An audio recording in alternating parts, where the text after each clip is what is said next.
Hi, my name is Jim Burns, and this is my very good friend Jill Hubbard, Dr. Jill Hubbard.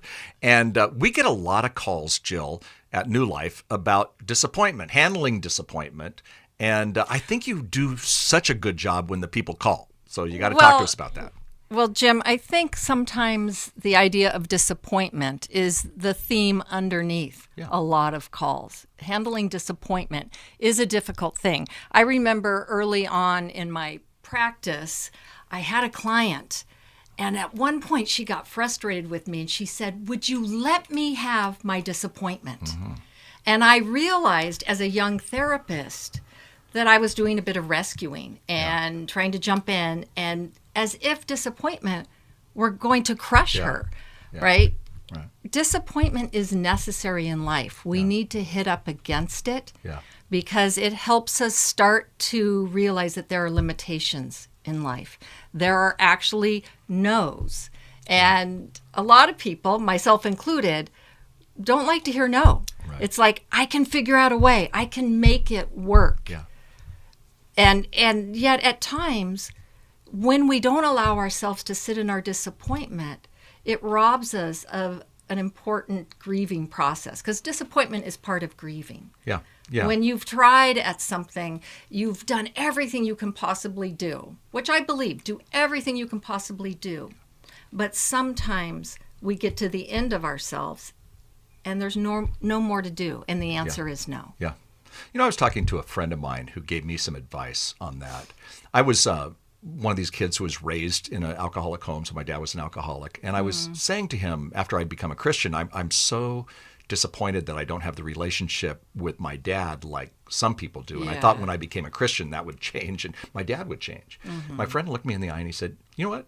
You're just going to have to settle for lowering your expectations and embrace what you do have." And I didn't want that answer. Mm-hmm. I wanted him to fix me or fix my dad. And, you know, it's funny, Jill, because later on in life, my dad did become a Christian. My dad got sober, and our relationship actually improved. But I had to go through the act of saying, I'm going to have to live with some of the disappointment. And we all have disappointments. Sometimes we have to just accept our disappointment. Mm-hmm. That life doesn't always go the way we had hoped or ideally, right? When you're young, you think, oh, in the future, I'm going to have the life that I want or that I think I deserve. Yeah.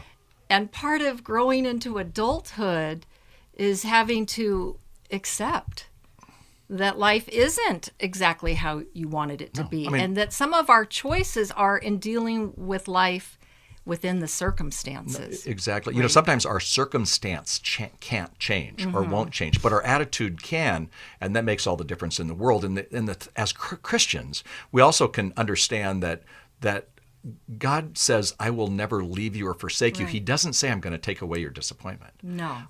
Jesus wept, you know, at sometimes I think the disappointment. Well, he wept at the disappointment of two women who had lost their brother. Mm-hmm. So I think it's important for us to understand that regardless of where, we just have to accept our disappointment. We have to accept sometimes those circumstances, but we can also change our attitude, and I think that makes a big difference.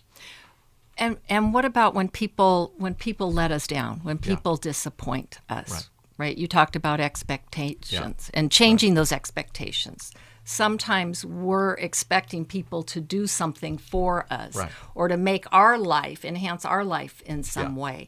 Right. And perhaps we don't let them be them, right? And have their own journey. Right, and so, you know, as parents, that's a key one. We want to change sometimes them, and really the only people we can really change is us. Mm-hmm. And in doing that, we become better, and I think sometimes that rubs off on, if we're married, on our spouses, if it rubs off on our kids. But we have to. That's what we have to do. It's a little bit of submitting and surrendering. Right, because acceptance isn't accepting something because we like it, right? We don't have to like things to accept them, but it's accepting kind of life on life's terms and accepting the reality of what is. Yeah, good advice. And if you need more help, you can go to newlife.com, or you can also call us, New Life, 1-800-NEW-LIFE. That's 1-800-639-5433. Great to be with you.